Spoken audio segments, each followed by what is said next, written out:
So this is one of the problems from the Google form, and in this problem we're asked to write the following in expanded form.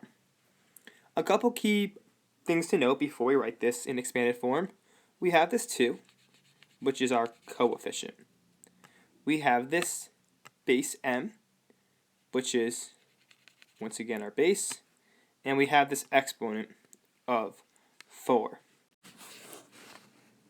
Now the exponent is only being applied to the base. So in terms of the power of an exponent, it's only applied to the base. And what's our base here?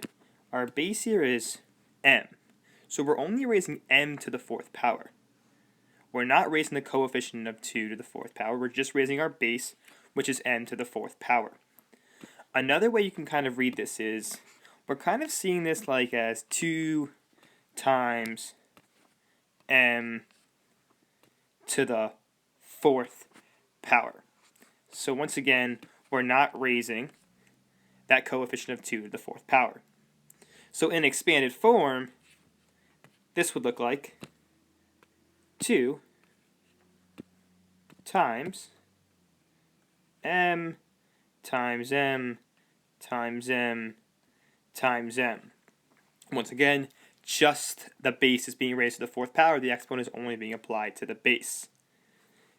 Now, if we had an example, something along the lines of 2 to the 4th, m to the 4th, that's a case where now we have a base of 2 being raised to the 4th power, and we have a base of m being raised to the 4th power. In this case, both 2 and m are being raised to the 4th power, and that's noted by both having these exponents of 4.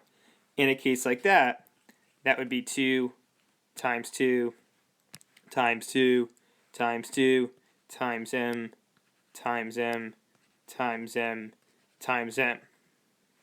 Once again, different examples. That first example, notice we just have that base of m being raised to the 4th power, and in this case we have 2 being raised to the 4th power, noted by that exponent of 4, and m being raised to the 4th power, once again, noted by that exponent of 4. So different examples, and we end up with different results in expanded form.